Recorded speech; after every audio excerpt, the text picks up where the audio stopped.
Hello, my name is Melanie DeVoe, and today I will be discussing the challenges that my students will face when they finish school and enter the workspace. My youngest student is 22 months old. She will be 22 years old in 2043. So much can and will occur in the next 2 decades. When I was 22, my biggest competition were my peers. However, for those growing up in the current age of technology, things are a whole lot different. Problem 1. How can we instill creativity and innovation in students when uniformity and conformity are being so heavily pushed in the school system? The best thing we can do for our students is to give them choices. It would be best to provide students with opportunities for agency in the classroom. We can teach them to problem solve without providing solutions.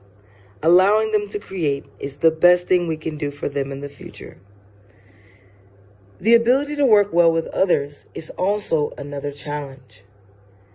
It is an important skill in the workplace.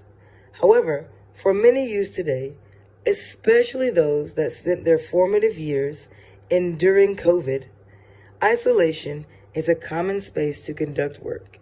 How can those students learn to work together? The first step in teaching students how to work in groups is setting the boundaries and teaching the intentional structures of communication in the classroom. Necessitating group activities and class participation are great ways to help kids feel involved. Even the shyest students want to feel included. I am a firm believer in the saying that if you want to go fast, go alone, but if you want to go far, go together. If activities in class are student-centered, then communication becomes more student to student, with the teacher there to facilitate. We must set the expectations for how to communicate in the classroom, paired with socio-emotional learning. Next problem. How can we quell our students' future fears of uncertainty? Cultivating a growth mindset orients students towards solutions rather than problems. We must also help our students learn to focus on the things that they can control. The Serenity Prayer states, God grant me the serenity to accept the things I cannot change, courage to change the things that I can, and the wisdom to know the difference. With a less religious tone, we must instill this lesson within our students. With most of these children living through COVID, they know how quickly things can change and for the worse. But if we can help them to see that with resilience and perseverance, they can overcome any obstacle by controlling the controllables.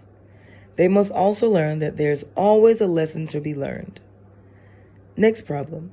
How do we prepare our students, especially those from homogeneous cultures, to be tolerant and open-minded? As educators, especially in international spaces, we must teach our students about culture and diversity. How can they enter into any workspace in a global world without the knowledge that the things that make us different are the things that make us special? For my students specifically, I must show them that the world is so much bigger than China. It was Marcel Proust that said, "The real voyage of discovery consists not in seeking new landscapes, but in having new eyes." Last problem. How do we teach students to use technology as a tool and not as a crutch?